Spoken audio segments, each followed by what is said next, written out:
বিলাল রাদিয়াল্লাহু তাআলা আনহু,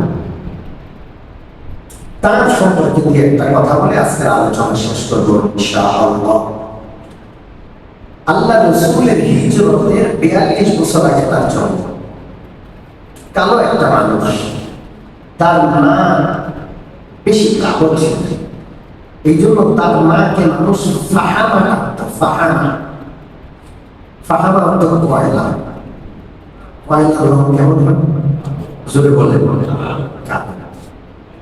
তার বাবার নাম আবি রবাহ, বেলাল ইবনে রবাহ। রবাহ তার বাবার নাম।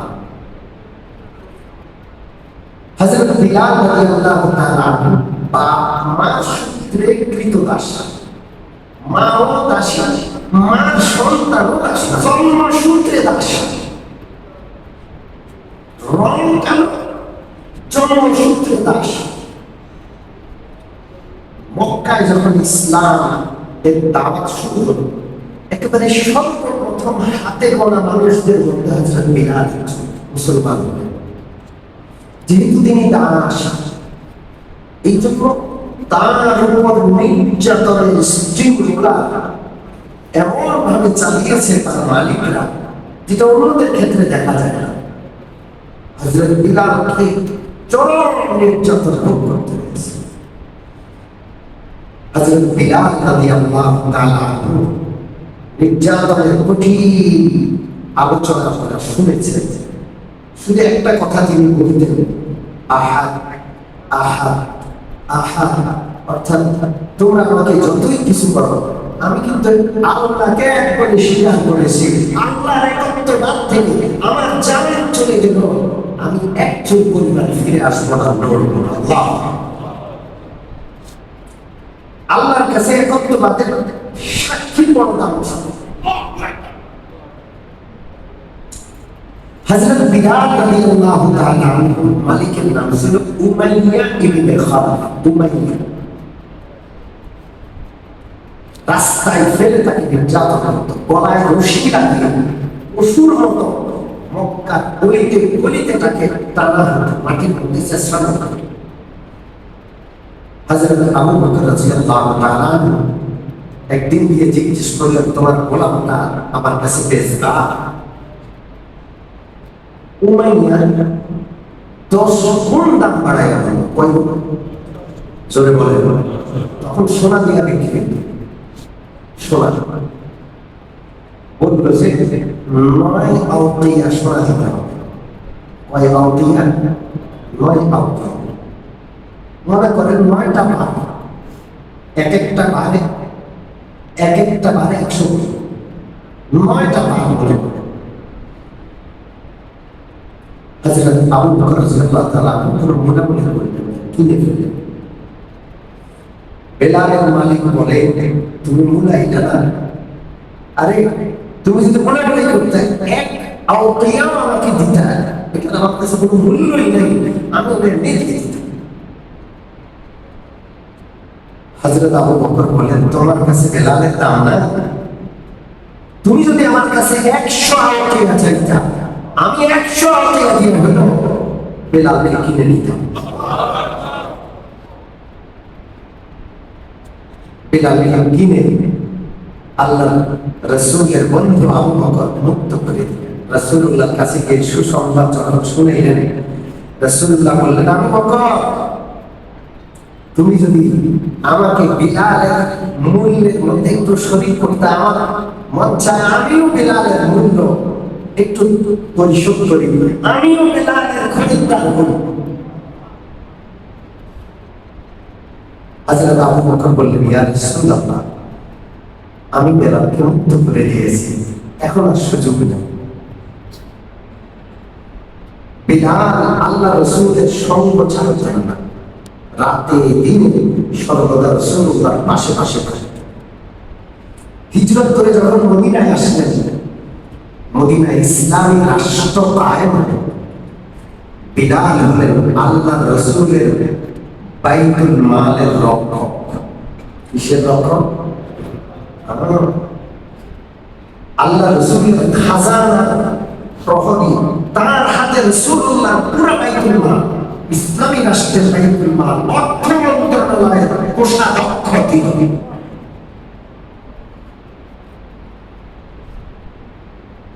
একবার হাবশার বাদশাহ নাজ্জাশীর পক্ষ থেকে 3টা নেজা আসলো। নেজা বড় বল্লম, যে বল্লমের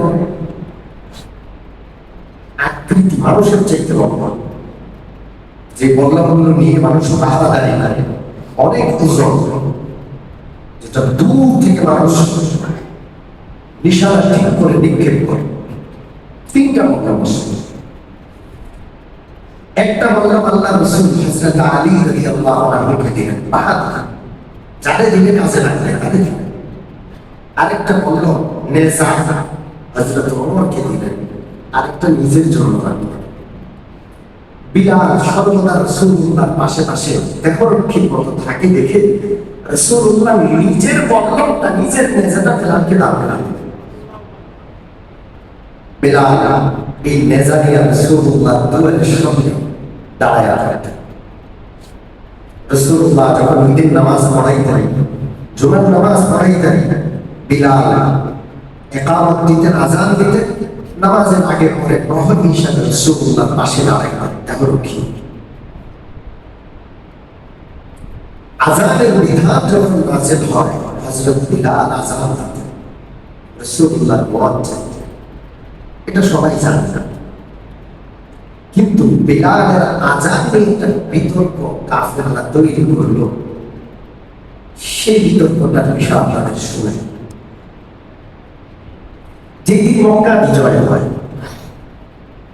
রাসূলুল্লাহর মক্কা বিজয়ের ঘটনা বড় আচরণ।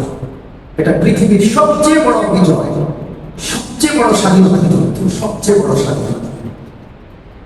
মক্কা বিজয় হয়, সেদিন আল্লাহ রাসূলের সাথে সর্বপ্রথম কাবা ঘরে ঢুকলেন 3 ব্যক্তি। কয় ব্যক্তি? একজন কাবা ঘরের চাবি যার কাছে ছিল, তিনি ওসমান ইবনে তালহা, তিনি কাবা ঘরের দরজাটা খুললেন, রাসূলুল্লাহ ঢুকলেন। রাসূলুল্লাহ এক পাশে হযরত বিলাল, আরেক পাশে রাসূলুল্লাহ খুব প্রিয় ব্যক্তি হযরত উসামা। উসামা ইবনে যায়েদ হিব্বু রাসূলিল্লাহ। হযরত বিলাল রাসূলুল্লাহর সাথে কাবা ঘরে ঢুকলেন। আজকে রাসূলুল্লাহ মক্কার বাদশাহ। আযানের সময় হয়ে গেল, নামাজ। রাসূলুল্লাহ বিলালকে ডাকলেন, বিলাল, হাজার হাজার মানুষ আজকে মক্কায়, আযান দিতে হবে কোন উঁচু জায়গায় চলে, তুমি এক কাজ করো, কাবা ঘরের উপরে উঠে যাও। হযরত বিলাল রাদিয়াল্লাহু তাআলা আনহু কাবা ঘরের পর্দা ধরে বেয়ে বেয়ে ছাদের উপর উঠে গেলেন এবং কাবা ঘরের ছাদের উপর উঠে, যে কাবা ঘর কিছুক্ষণ আগে 360টা মূর্তি থেকে পরিচ্ছন্ন করা হলো, রাসূলুল্লাহ নিজের হাতে 360টা মূর্তি ভেঙে চুরমার করে কাবা ঘরকে পরিষ্কার করলেন। সেই কাবা ঘরের ছাদের উপরে উঠে আজকে আযান দিচ্ছেন হযরত বিলাল রাদিয়াল্লাহু তাআলা। আযান মাত্র একটা আদ-দাওয়াতুত তাম্মা, পরিপূর্ণ দাওয়া। আযানের মধ্যে আল্লাহর একত্ববাদ, আল্লাহর বড়ত্ব, আল্লাহর একত্ববাদের শাহাদা, মুহাম্মদুর রাসূলুল্লাহর রিসালাত শাহাদা, হাইয়া আলাস সালাহ, হাইয়া আলাল ফালাহ, কল্যাণের আহ্বান। এরপরে আল্লাহু আকবার, আল্লাহু আকবার, লা ইলাহা ইল্লাল্লাহ। এটা আল্লাহর বড়ত্বের ঘোষণা। শুরুতে আল্লাহু আকবার, শেষে আল্লাহু আকবার, লা ইলাহা ইল্লাল্লাহ। এরকম দাওয়াত আর হতে পারে না। মক্কায় হাজার হাজার মুশরিক যারা আজীব এখন মুসলমান হয় নাই, হাত তুলে তাকায় আছে।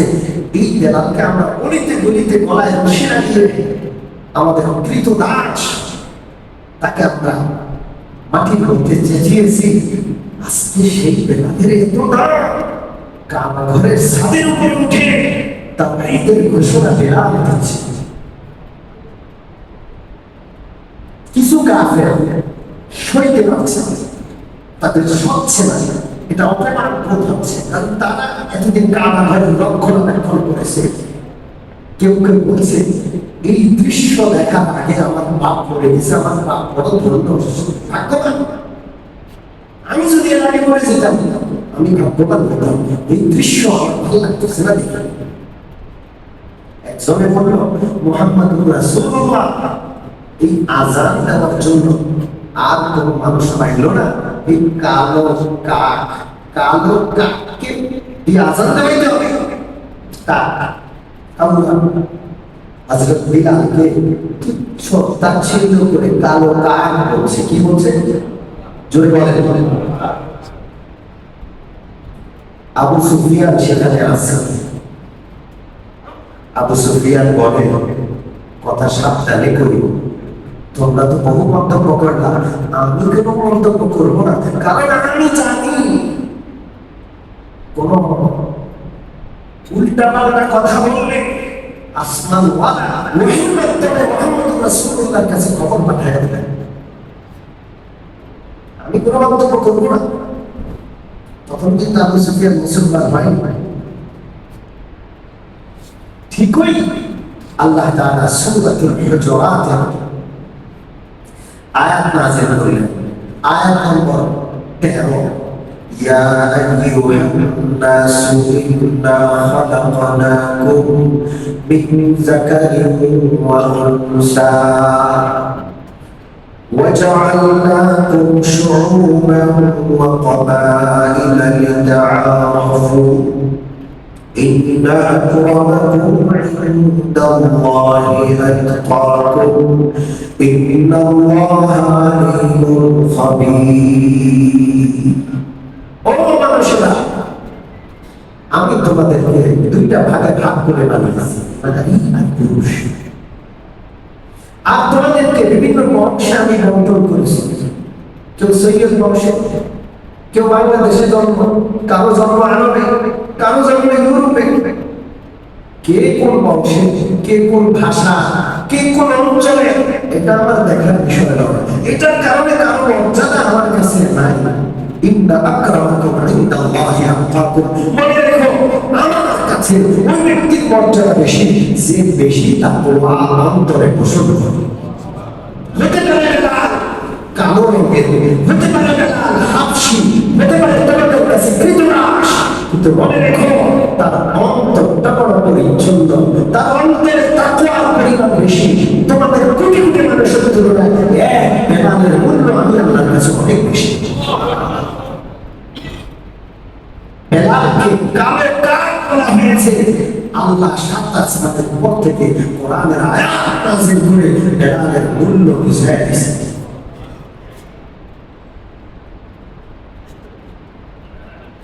এই জন্য কাউকে অবমূল্যায়ন করব না ইনশাআল্লাহ। দুনিয়াটা বড় খারাপ।